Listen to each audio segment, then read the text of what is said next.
Let me find it. Let me watch it real quick.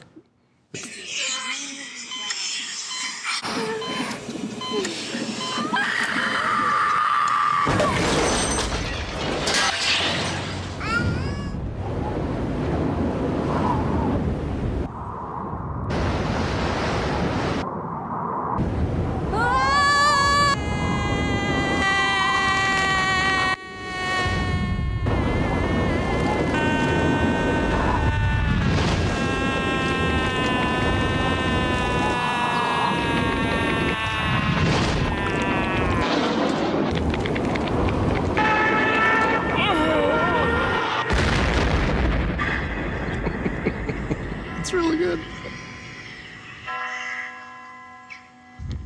I love it. The ad was polarizing, and it did end up getting banned. Stations would not run the ad because it was, so shocking for people. There was tension for the company to be doing this gaming thing because it was really different than really the image that the company was trying to cultivate. Some of the stuff like that, commercial, I don't think senior leadership saw until it was done. We don't talk about Microsoft Xbox. We just talk about Xbox. Because Microsoft was good on the funding side, but bad on the branding side. And if they wanted to go market it like they market Windows and they market Office, it was a deal breaker. It was not going to be successful. The games industry did not speak the same language as Microsoft. But if we were going to do this really hard thing and not lose billions and billions of dollars forever, we had to get it right. People had to have the belief that they were working with the Xbox team. And if that meant there was something slightly unconventional that had to be done, the Microsoft bureaucracy wasn't going to get in the way. There's a new contender in the video game wars. Xbox is going to be the future. Truly the future of video games. Xbox. Taking over the living room. Limitless, connected digital entertainment. You guys never understood. The company is going to face fierce competition. Sniper! It's a ticking time bomb. Makes me very nervous to actually play this for you. Xbox getting a major overhaul. A bold vision for the future of gaming. Xbox!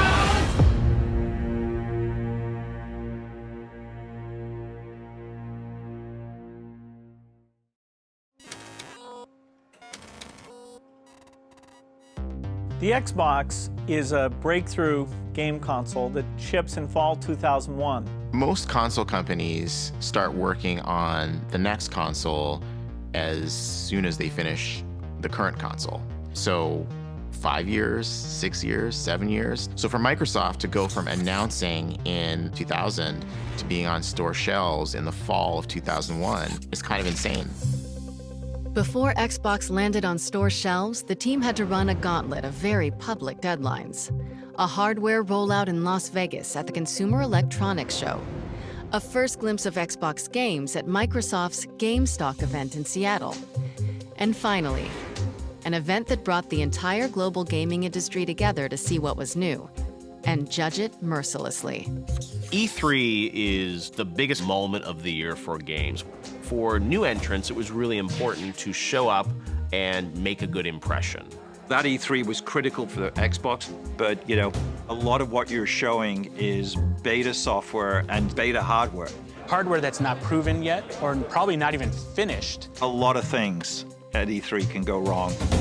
Adding pressure, the lead executive on Xbox development, Rick Thompson, had just left Microsoft, which meant Microsoft's mission to quickly deliver an industry-changing game console needed a new leader. The idea of finding somebody else externally didn't make sense. We had a schedule that is crazy to begin with. The project just didn't have the time for that. Nor did we think that somebody externally could sort of fit into Microsoft and make this happen. And so I concluded that it was something I needed to do. A new challenger enters. Sort of a fateful decision because it led to the worst 18 months of my professional career. It's a hard project. What we were doing is something that is intensely difficult. Robbie was the grown-up. What was Robbie's role? We were a young group of kind of ragtag kids. Let's go ahead and take the cars, give them 3... What the hell's that? I got a demo to do up here. I don't think Robbie should be seeing this. What we needed more than anything else was we needed an adult in the room. I was part of Office when it was smaller, and then as it grew big. Robbie also has a sense of propriety, and I don't think we had a sense of propriety at all. The opportunity here way outpaces that opportunity. I think is very exciting. He was the one inside of Microsoft that Bill Gates trusted with all the complexity and the cost and the risk involved in doing something like this. Robbie's a good guy. People can trust him. He doesn't break his word. However, everyone who comes into games can't be prepared for what it's like, because it's an entertainment business. The software doesn't just have to work and have the right features. It has to entertain also. This is hard. I had no clue what I was doing. I didn't play games. The business model I barely understood. We are launching an entirely new business competing against 2 established competitors in one of the largest entertainment industries in the world. I was learning something new every single day. And that meant, obviously, I failed most days too. And I think the next 6 to 8 weeks are going to be super exciting. A little challenging. I didn't think about how to plan for going from 20 people to 2,000 people. We went from 4 people to a dozen people to hundreds to, honestly, thousands involved in some way with the creation of Xbox. It was crazy. I mean, it was no time at all before I didn't know everybody in the organization anymore. When I think about it today, it just makes my head kind of spin sideways. Every week, I would hear about somebody I knew in the game industry that was moving up to Redmond to work for the Xbox. We just said, this all has to get done. We need bodies. So we hired people in bulk. We brought in teams of people. I remember thinking, there's a lot of people changing their lives for this effort. It's either got to be something that everybody believes in, and they're willing to uproot their families and get behind this initiative, or it's going to be one of the biggest cluster of all time.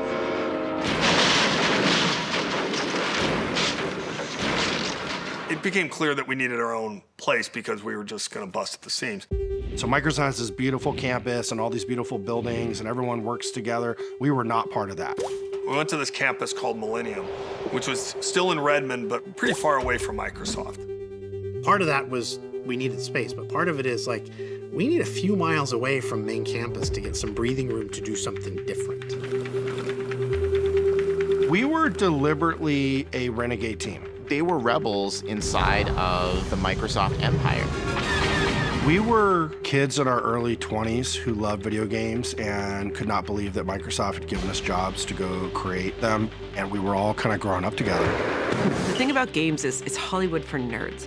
You have your star directors, you have your Ferrari driving rendering engineers. Congratulations. And after a full day of working on making games, we would get together and play games. And there was a little bit of a weird culture of not leaving, which I think was maybe not the healthiest. Maybe like a college dorm room kind of vibe. Your social circle was Xbox, your family was kind of Xbox. But we all had a common purpose, a passion around games. Being able to do something very different and revolutionary was where you were getting our energy from. Because we were still young, we had moments where we were like, wait a minute, like, am I the best person to be doing this? It was definitely a whole bunch of kids making decisions above their pay grade. You had a bunch of passionate people who weren't necessarily 100% the most qualified people to be doing the jobs, running as fast as they can to make this thing happen. We were young and we were naive. You know, I always call it the best funded startup ever. Me, in my 20s, you know, I had millions of dollars of budget, and there wasn't really any oversight. It was a little bit of the Wild West. You know, I had to negotiate all the components that went in, hard drives, power supplies, the circuit board. Here I am, this kid, negotiating these deals that are hundreds of millions of dollars. There were definitely some terrible decisions being made. But on the other hand, that level of freedom, you know, made Xbox happen. What resulted was sort of a weird combination of craziness and genius. My recollection of that time was being so fascinated by watching this big company around us try to wrap its brain around what it meant to be an entertainment brand. We didn't have a lot of interdependencies with the rest of the company. It was Robbie, right, that had to go over to main campus and deal with Microsoft people. One day, some executives came to visit the studio, and one of those people who came was Bill Gates. I showed him my cinematic tools and how I wrote scripts and how I laid down cameras in the engine.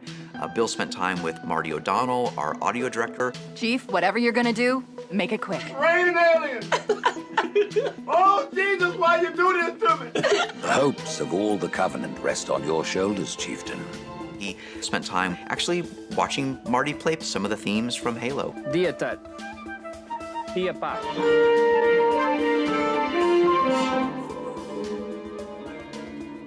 He went to go see our art department where one of our 3D artists was sculpting a character in clay, making a maquette.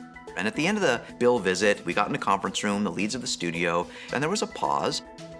And you can see the magnificent machine that is his brain calculating down the Microsoft org chart from him at the top all the way down to the crazy artists in this studio in a gravel pit, literally. And Bill leaned forward and he said, "So there are artists who work here?" It really was a cultural change for the company.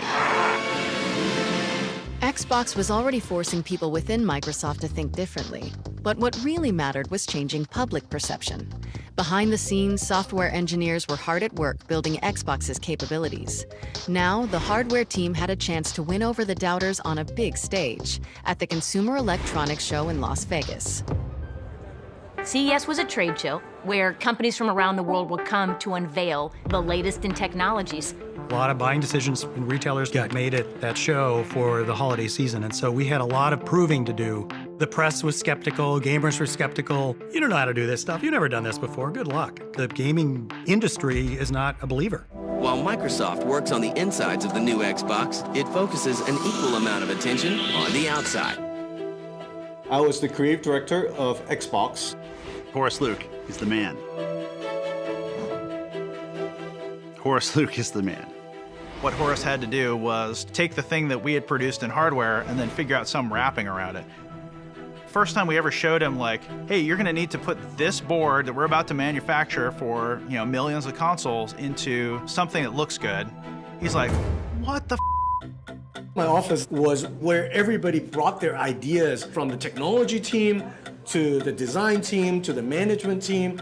At the time that we were building the original Xbox, there were no other consoles with a hard drive or an Ethernet port. So how do we put something around this that vents heat, that survives a drop test, and looks cool? You have to fit all of this, of course, into a box that's not going to be giant sitting in your living room. It was a constant battle between the different groups. I went through thousands of different sketches, trying to jam it and shrink it in every way possible into a box. I remember him saying, like, well, maybe we just got to slim it down. Like, we'll just dress it in black. Everything was very aggressive looking. The console itself was large. It was bulging on the top.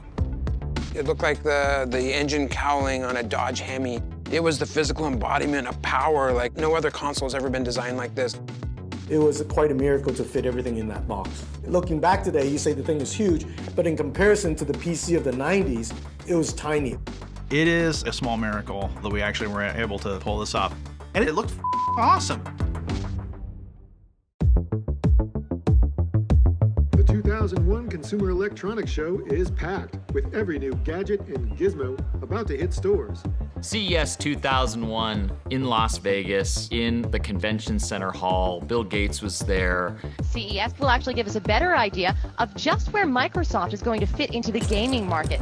For the very first time, Microsoft was going to get to show off its final Xbox hardware design. Good morning. Welcome to CES. Everybody felt like we were on the verge of doing something special, historic. For the first time, let me now unveil Xbox. But when you show up as the third entrant into this space with well-established competitors, you have to break out. You have to be bold. How do you unveil a product in a way that might surprise the world and get the world to see Microsoft doing something differently? If you smell what The Rock is cooking. The Rock says, we decided to bring The Rock to CES. There was honestly some disbelief, like, Bill Gates, The Rock, like what's going on here? Thank you, Bill. It was really like muscle-bound Hollywood meets, gamer geek of the tech world. Just might appear that The Rock and Bill Gates don't have a heck of a lot in common. Well, The Rock's here to say that can't be farther from the truth. The Xbox is everything The Rock is. Cutting edge, powerful, exhilarating. And they were funny together. Like, it actually worked. And they looked like they were best friends. I mean, The Rock doesn't impress easily, Bill, you know that, but I'm pretty damn impressed with what we're seeing here today. And considering that this Xbox at this moment is only running on 1/5 of the system's power, it's very impressive.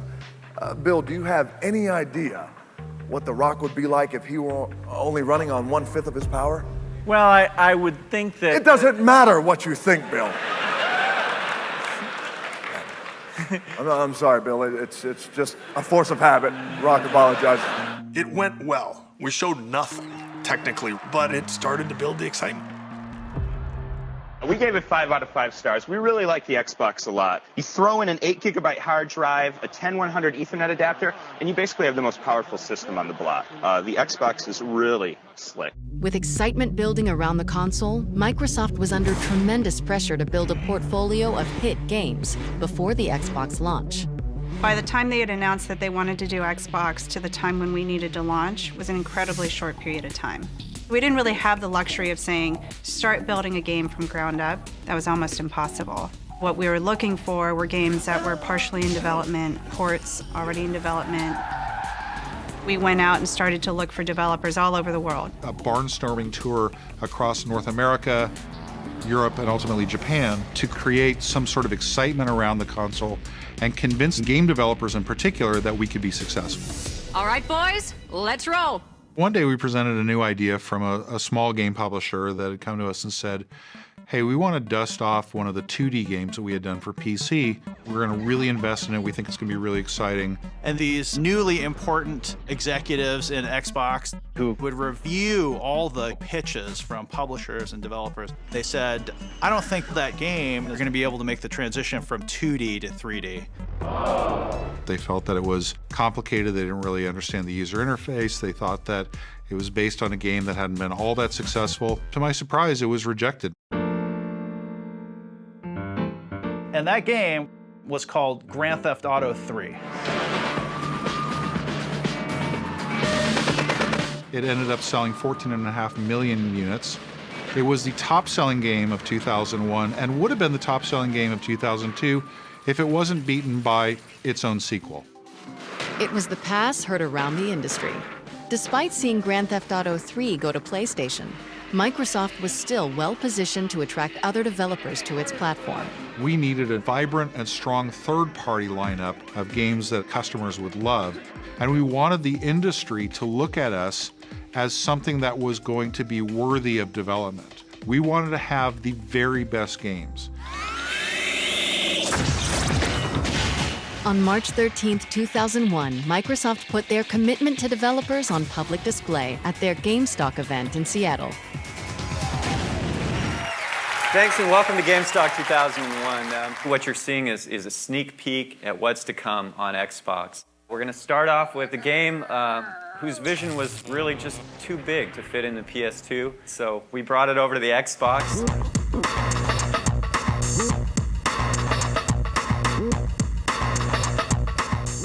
Our characters certainly aren't the muscle-bound superheroes, you know, that we want to be. They're more like the poor, sad schmucks that most of us really are. Getting Oddworld, that was important. It was an established PlayStation franchise, beloved by the console game community.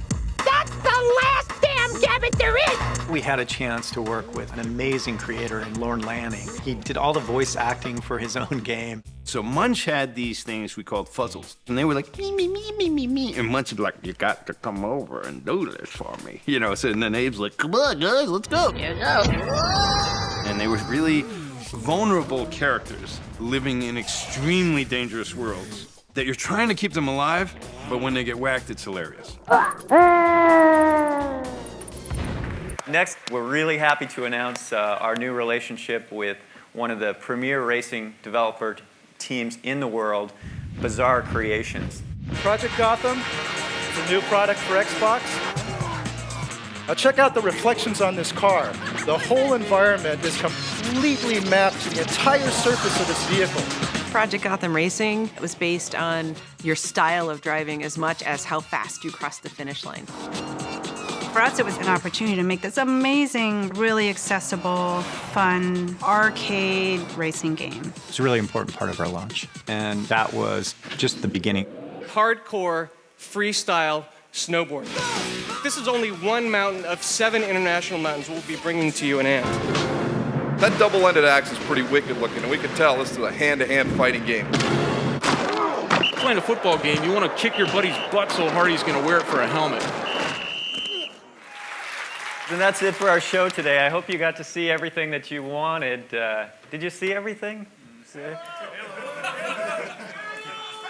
Oh, I feel like I am forgetting something. What was it? Oh, Halo. Hey, how could I forget Halo? Hey, everybody. So I'm Jason. I'm one of the co-founders of Bungie and the lead on Halo. Bungie was a Mac-first developer. That's where they started. That's where they'd had their success with Marathon and Myth 2. But Bungie was also dealing with the aftermath of a catastrophe. Myth 2, one of their hottest titles, had an installer bug that could erase a user's entire hard drive. In order to fix the bug and keep the company above water and working on new games, they needed a serious cash infusion. Apparently they had this thing called Halo. I hadn't seen it yet. Some of my guys had. They had multiple games into development, but all I wanted was this new thing that they were working on. So we did a deal and bought out the company, and they started to work on Halo.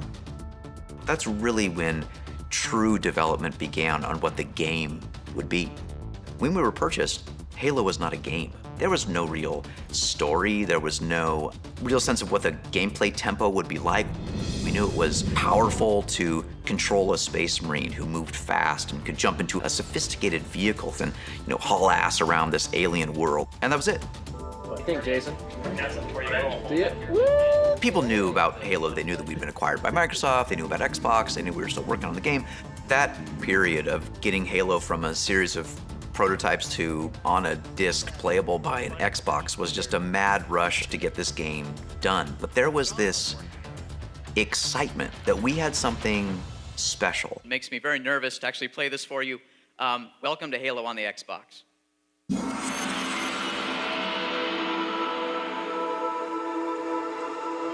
We started off that demo showing you flying to the land in a Covenant ship, running around the environment, getting in a vehicle, doing all those, building block Halo things. But we had our test environment, what we called a B30, the island map in the middle of the water with Halo in the background.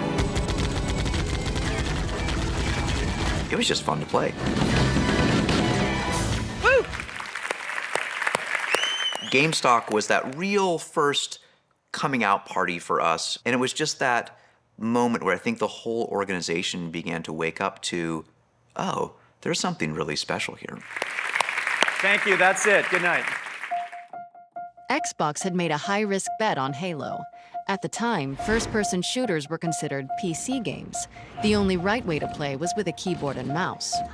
At the time, people thought, well, how are you going to translate, mouse and keyboard game into a console game? Dual-stick first-person shooters had almost never been done on a console. I remember right before the demo, Ed was very clear. He's like, hey, when you're playing, make sure that people see the controller. What we need to demonstrate is you can play a shooter with thumbsticks, maneuvering around the environment. You can go back and you can look. Adamant blog posts that shooter games, like Doom, would never work with a game controller. Can people actually play a first-person shooter on a controller like this? Is the audience going to accept it? While gamers wrestled with the idea of a first-person shooter on a console, critics also keyed in on a not-so-tiny issue. I don't like the controller. Unfortunately, it's big. I think it's too big. The Duke, they call it. The Duke wasn't a small controller. It didn't feel cheap. I felt like you could kill somebody with it. You had to have gorilla hands to work with this thing. It was the industry's biggest game controller. The Duke controller was like a newborn baby. I mean, the thing is like 9 pounds, 3 ounces. You had to kind of hug it. As an adult with big hands, you can hold it farther back and it's really comfortable and cool. It was done bass-ackward, as most things were on the original Xbox. To get to that design, we kind of used the human factors ergonomic approach. For those of us with smaller hands, we all thought, oh my God, did all these guys just sit in a room and go, oh yeah, this is gonna be great. It was like, oh, yeah, this is totally not gonna work for us. And it was like, okay, this is a problem. Perhaps we didn't take into account a full range of hand sizes. There's no way we could ship Duke in Japan. People couldn't use it there. There was almost a plea, you know, Carlson, you've got to find a way to make this smaller, please. We knew it wasn't the right thing, but we didn't have enough time. E3 was coming up, and so we had to go with what we had. On May 17, 2001, global gaming's biggest event, E3, kicked off in Los Angeles. The E3 is clearly the Super Bowl, the Olympics, the World Cup all rolled into one for the video game industry. For Team Xbox, it was the most important public test for their new console before a looming November launch date. We're trying to make an impression at E3, and we don't know what hardware we're going to be able to show. And are we going to try to show a lot or a little? Should we show games at all? We were heads down, focused on having all of our games prepped for E3, and it nearly killed us. It's Broadway, it's opening night. You're going to read the reviews the next morning, and you're either hot or you're a flop. I was pretty eager to get to E3 and get hands-on with the Xbox. But your first time making hardware is painful. And what you demo and what ends up on the store shelves are often very different things. And so I was really skeptical that this Xbox is going to be ready. It's a pleasure for me to be the first to welcome you to Los Angeles for what I'm sure is going to be quite an exciting week. So it's 8 a.m. in the morning. The hardware team is like literally using duct tape to get the box done. Sony had had their event the night before and a party afterwards. This was going to be our coming out party, and we now have a hungover media group at 8 o'clock in the morning coming to see Xbox. That is not where you want to be. We've made Xbox a reality. And you can see here, if I slide this down, Xbox itself. Now live and ready to go. I walk out on stage and I do my first line. And in fact, if I press this little button here on the front, and then I, hit the magic button that's supposed to start the Xbox. You'll see Xbox will actually start up. We can bring that video up. We can bring that video up. And nothing happens. Nothing happened. Well, if we could bring the video up, Xbox would be live and starting and running. I didn't know what to do, so I just went on. So it's with great confidence that on November the 8th, in the North American market, you'll be able to go into retail stores. In less than a year's time, you're going to release this thing into the wild, and people are going to be able to play it, and you're going to love it. And it doesn't turn on. It was a devastating moment. As the hardware planner, my heart just sank. And you'll be able to get a box just like this with Xbox in it. It was a disaster. A legendary sort of press conference snafu. We had to convince the press very quickly that we had a box that worked, and we needed to get their hands on these games as quickly as we possibly could so we could wash away that moment that we had on stage. We're very excited about that. But the disasters kept rolling. The Xbox wasn't done yet. The graphics hardware that they were running on was running about half the speed of what we expected the final product to be at. Basically, I'm making excuses for it was slow. Microsoft had never had a meaningful presence at E3 before. The booth was packed. We decided to show Halo because we feel like we have to show what's going to be our key title. In terms of the games we were working on, Halo had the biggest role. And so it was the E3 demo on the floor. So many people were coming in with huge curiosity about what it was capable of, and I was completely disappointed. I'm like, the frame rate's terrible, the split screen stuff, it's kind of cool, but it just doesn't feel like it's powerful enough. On the show floor, the unfinished game seemed to fall short of its original promise of revolutionary gameplay. So now you have a bad launch event, and the key title that's going to carry the day looks bad, and people start to think we're crazy. Shortly thereafter, E3, Peter Moore, he's at Sega, and he says, hey, I want to give you our feedback from E3. That E3 was critical for Sega to stay alive. In February of 2001, Sega made the decision to discontinue the Dreamcast and focus exclusively on software. Part of that transition included a huge bet to focus on making games for Xbox. But a disastrous showing at E3 from Microsoft meant danger for Sega. As we were moving from being a first party to a classic third party publisher, we absolutely needed somebody like a Microsoft to get us through this difficult period. And so Peter comes up to me. He looks at me and says, well, here's our feedback. Retailers aren't going to stock you, developers aren't going to develop for you, and consumers think the product's not very good and it's too expensive. I took it very personally. I'm the leader of the team, it's my responsibility, it's my obligation, and I felt like I failed. This is my resignation letter to my boss, Rick Paluzzo. I wrote this on Friday, May 25th, 2001 at 2:02 a.m. It starts off, my status in Xbox, importance high. This is not going to be an easy email to write, and frankly, I've postponed doing it several times. The short summary is that my direct involvement in Xbox needs to end, and sooner than either of us would like. I think this is both in my best interest and the best interest of Microsoft. But Bill Gates and Microsoft CEO Steve Ballmer did not accept Robbie's resignation. They just encouraged me to get it done and said, you've done a great job, keep at it, we're with you. I mean, there wasn't much more they could say. Right? There's no advice they could give me. They were too far away to say, hey, go do this. The only person who could figure that out was me. I never told anybody on the team. Rick and Steve and Bill. They're the only people that ever knew. That gives you the sense how personally challenging it was for a person who hates losing. Electronic Arts, it's one of the biggest game makers in the world, and its CEO, Larry Probst, was quoted in the Financial Times as saying this, that Microsoft has a lot to do over the next few months. They are on a death march now. I don't think anybody had an easy ride to launch. All we're thinking about is getting the device done so that we can make launch date. If you didn't have console units on retail shelves for a holiday, you missed a year. That holiday was vital. There were a lot of late nights. We were trying to engineer and design something that we'd never done before. We're building the technology, we're building the hardware inside. The Xbox circuit board is about yay big. It had probably in the order of 800 parts. Parts of the Xbox were coming from all over the world. Like Hungary and Mexico. You know, there were people who went and lived in China in a hotel room for weeks on end. We would be flying back and forth with hard drives to get stuff back to test.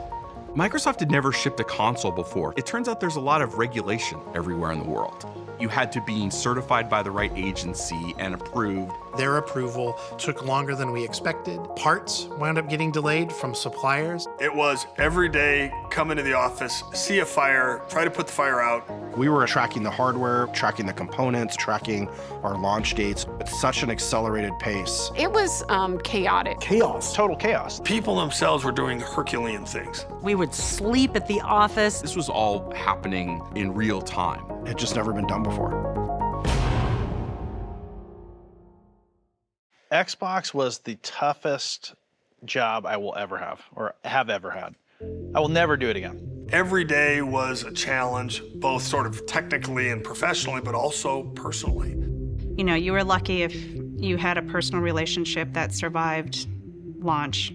Mine did not. It's kind of like you're on this horse that's bucking and you're thinking, okay, is this ever gonna stop or will this be the end of me? 8 to 12 weeks before launch. We're coming in way hotter than anyone expected to. We doubted whether the hardware was going to be done in time. We're not sure any of the games are going to be done in time. The ship is still on fire, the plane hasn't landed, all the metaphors for crashes you can think of.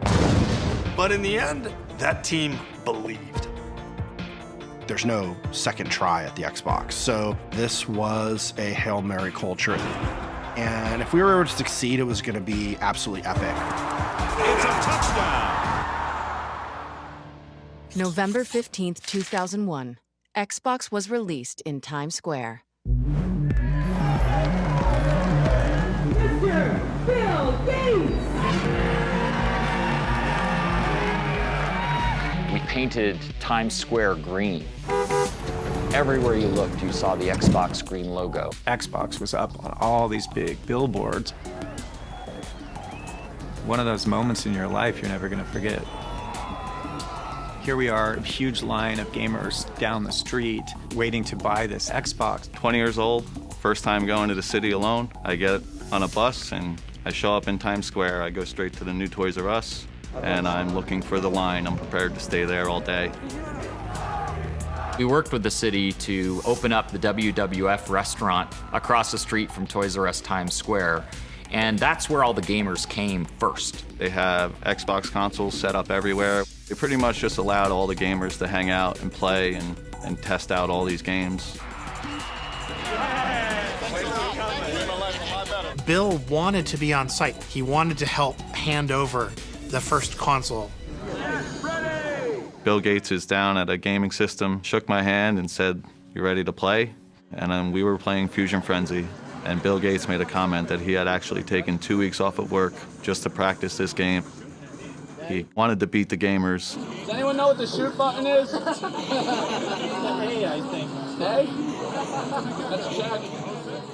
He couldn't beat me. I absolutely took pleasure in beating Bill Gates, yes. Thank you for this. Been waiting a long time. Everybody got a tag on their wrist, and when your color was called, we brought you across the street to Toys R Us, and Bill was there to hand out the very first Xbox. Tonight's kind of a celebration. It's after a lot of hard work. So they count down. Bill Gates has it rung in on the register.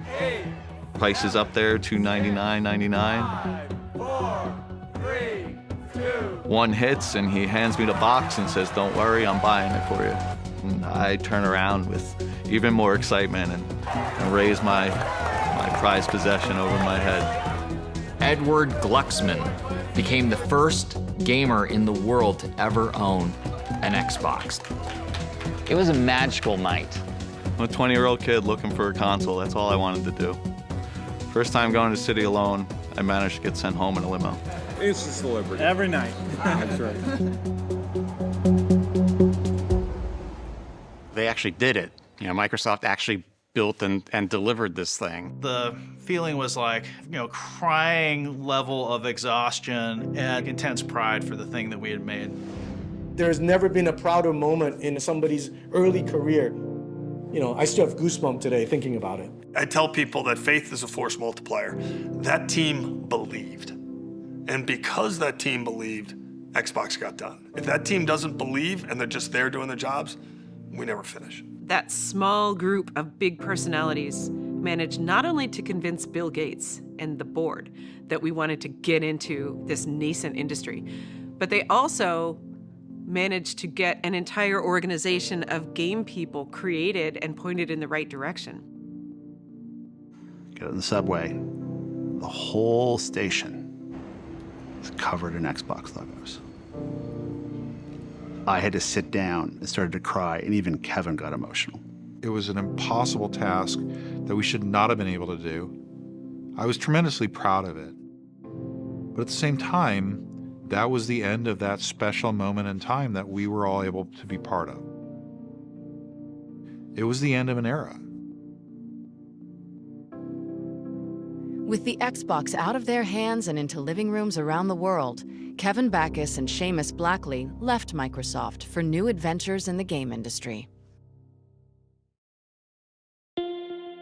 Microsoft Xbox went on sale at midnight, but when it comes to video games, it's not the system that counts, it's the games.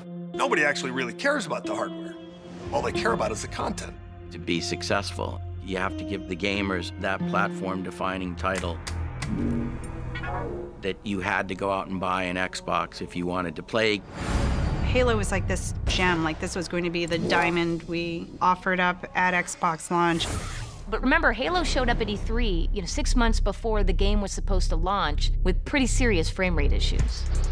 Why is it running like internet video from the early 90s? We got hammered for how it showed up on the floor. This is our lead title. Are we going to actually launch something that is this terrible game? I think there was a bunch of panic. People didn't see what they expected. That was the part where people actually got super worried. There was an incredible amount of pressure on Halo. If Halo wasn't a hit, then the future of Xbox really was in doubt.